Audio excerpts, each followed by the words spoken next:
Praise lord. ఈ ఉదయకాల సమయంలో మిమ్మల్ని దేవుడు అనుగ్రహించున్నాడు. అలాగే దేవుని యొక్క వాక్యంలో ఈ ఉదయకాల సమయంలో కీర్తన గ్రంథము 18వ కీర్తన 32వ వచనం, నాకు బలమును ధరింపజేయువాడు ఆయనే, నన్ను యథార్థ మార్గమును నడిపించు వాడు ఆయనే.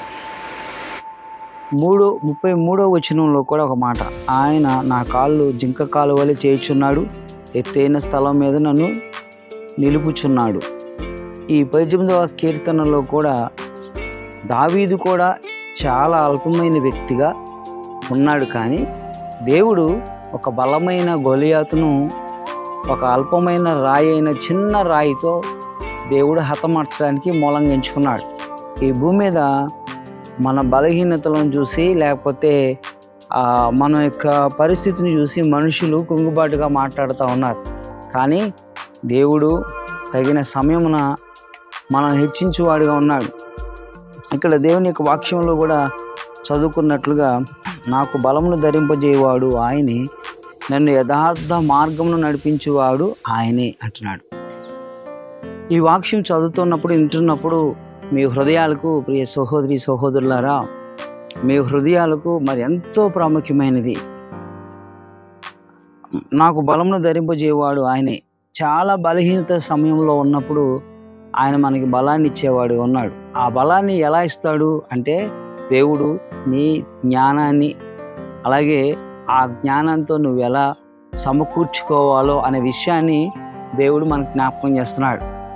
దేవుడు మనకి డబ్బిస్తాడని, లేకపోతే దేవుడు మనకి ఇంకో ఇస్తాడని, ఇంకేదేదో ప్రాఫిట్స్ ఇస్తాడని అని కాదు, కానీ దేవుడు జ్ఞానాన్ని, రెండోది ఆరోగ్యాన్ని, బలాన్ని ఆ సమయానికి ఇవ్వడానికి ఆయన సమర్థుడే.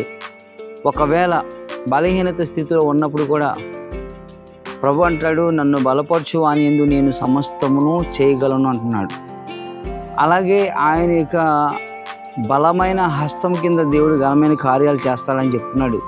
ఈ సమయము నీవు వింటున్న ఈ యొక్క మాటలు, వర్తమానాల్లో ప్రియ సహోదరి సహోదరులారా, నా ప్రియ సహోదరి సహోదరులారా, మరి దేవుని యొక్క వాక్యంలో నుండి మాట్లాడుతున్న ఈ మాటల్లో, నన్ను యథార్థ మార్గంలో నడిపించు వాడు ఆయనే, ఆయన నా కాళ్ళు జింక కాలు వలె చేయుచున్నాడు, ఎత్తైన స్థలం మీద నన్ను నిలుపుచున్నాడు అంటున్నాడు.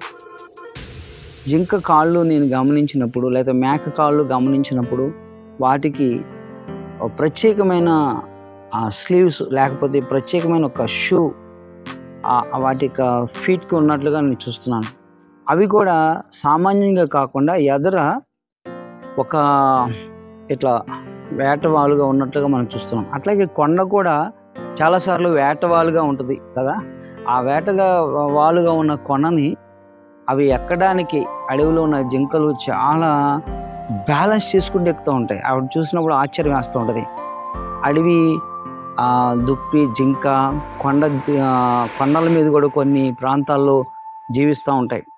అవి ఎట్లా బ్యాలెన్స్గా ఎక్కగలుగుతావు అని అంటే, దేవుడు వాటి కాళ్ళను, నా కాళ్ళను లేడి కాళ్ళ వలె చేయి ప్రభు అంటున్నాడు. ఆయన నా కాళ్ళ జింక కాళ్ళ వలె చేయుచున్నాడు అంటాడు. ఇక్కడ మరి మన పాదాలు బలహీనంగా ఉండొచ్చు. ఇప్పుడు నువ్వు లేచి నీ పని చేసుకోలేకపోవచ్చు, కానీ దేవుడు నీలోనే ఒక మంచి ఆరోగ్యవంతమైన పరిస్థితిని దేవుడు నీకు ఇచ్చున్నాడు. అందుకు అపవాది ఏందని నేను చెప్పినట్లుగా, మొట్టమొదటిగా మన బలహీనతను చూసేవాడుగా ఉన్నాడు. అది నేత్రాశ, శరీరాశ, జీవబుడంబం. ఈనాడు చాలామందిని అపవాది శరీరాశతోనూ నేత్రాశతోనూ చంపేస్తున్నాడు. ఇక్కడ చదవబడిన విషయాల్లో కూడా, నాకు బలమును ధరింపజేయువాడు ఆయనే, ఎదుర్కొనే ఆ యొక్క స్ట్రెంగ్త్, ఆ యొక్క బలాన్ని దేవుడు మనకి ఇచ్చేవాడుగా ఉన్నాడు. అలాగే మన యొక్క జ్ఞానాన్ని, బుద్ధిని ఇచ్చేవాడు ఆయన ఉన్నాడు.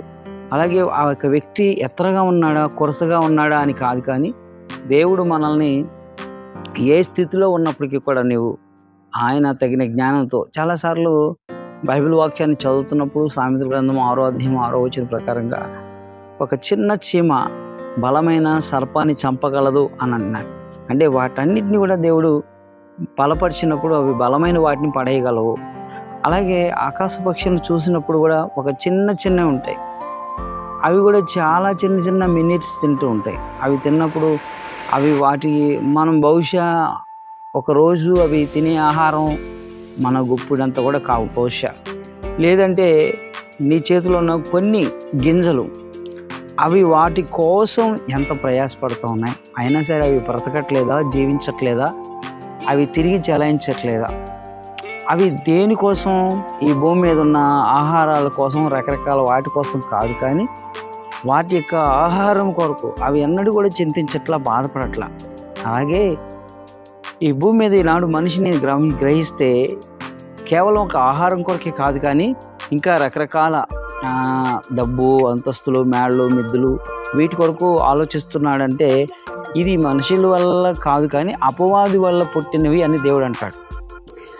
లోకంలో ఉన్నవన్నీ కూడా ఇవి అపవాది ద్వారా పుట్టినవి, లోకాశలన్నీ కూడా అపవాది వల్ల పుట్టినవి అంటాడు. కానీ దేవుడు ఏమంటాడంటే ఆత్మను పుట్టించిన వాడు ఆయనే కాబట్టి ఆయన నిన్ను పోషిస్తాడు. అట్లాగే సమస్య అనేది చాలా ప్రాముఖ్యమైనది. నాకు బలమును ధరింపజేవాడు ఆయనే. మన బలహీనతల్లో కూడా దేవుడు మనల్ని రక్షించేవాడుగా ఉన్నాడు. అలాగే దేవుడు ఆయన సంతోషము పరిపూర్ణం చేసినప్పుడు దేవుడు మనల్ని తప్పకుండా ఒక గొప్ప కార్యములతో నింపుతాడని విశ్వాసంతో మనం నిలిచినట్లయితే నీ బలహీనత స్థితిలో కూడా దేవుడు తను నిన్ను ఆపరేటింగ్ చేయగలడు. కాబట్టి అపోజిట్ పౌలు అంటాడు, నా అరికాళ్ళల్లో ముళ్ళు ఉంది అంటాడు. మరి అరికాల్లో ఆ ముళ్ళు ఉన్నా కూడా బలహీనతలో ప్రభు అంటాడు, నా కృప నీకు చాలు అంటాడు. అంటే దేవుడే మన యొక్క ఆపరేటర్స్. మన ఇంట్లో, మీ ఇంట్లో ఈ సమయంలో ఈ టీవీ ఉంది. ఈ టీవీ నీ చేతిలో ఒక రిమోట్ ఉంది. ఆ రిమోట్లో ఒక చిన్న బటన్ ఉంది, 2 బటన్లు ఉన్నాయి, ఒకటి గ్రీన్, రెడ్. లేదా బహుశా దాన్ని స్టాప్, ఆఫ్ చేయడానికి, ఆన్ చేయడానికి బటన్ ఇచ్చాడు. అంత పెద్ద టీవీ కూడా ఆపరేటింగ్ చేయబడడానికి ఒక రిమోటు, ఆ రిమోట్లో కూడా ఒక చిన్న బటను. అలాగే ఒక చిన్న పరికరం కనుక అందులో పాడైపోయింది అనుకోండి, ఆ విస్తారమైన ఆ పనిముట్టు ఆగిపోతుంది. నేను గ్రహిస్తూ ఉన్నాను చాలాసార్లు. అలాగే దేవుడు కూడా ఒక వ్యక్తి ఎత్తరగాను, ఒక వ్యక్తి కొరసగాను, లేకపోతే ఇంకొక వ్యక్తి బలహీనుడిగాను, బలవంతుడిగాను కనబడుతుంటాడు. కానీ దేవుడు ఏమంటాడంటే బలము బలహీనత కాదు, కానీ దేవుడు తగిన జ్ఞానాన్ని ఆయన అక్కడి నుంచి ఆపరేటింగ్ చేయగలడు.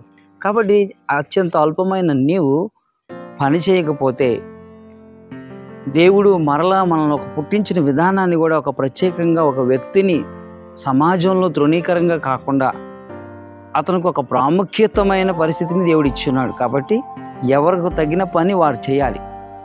అలాగే ప్రతిదీ నీవు దేవునికి ఉపయోగార్థమైన వ్యక్తివి, లేకపోతే సహోదరుడివి. దేవుడు ఆయన కుమారుడుగా, కుమార్తెగా మనల్ని ఎంచుకున్నాడు. ఈ దినమందు ఈ చదవబడిన ఈ లేఖనాల ద్వారా దేవుడు నీతో మాట్లాడుతున్న విధానాన్ని బట్టి చలి చీమలు కూడా పనిచేస్తున్నాయి, హనీ బోట్స్ కూడా పనిచేస్తున్నాయి, చిన్న పక్షులు పనిచేస్తున్నాయి. అవి కూడా ఆహారాన్ని సమకూర్చుకుంటున్నాయి. అవి ఎన్నడూ కూడా కలత చెందలేదు, చింతించలేదు.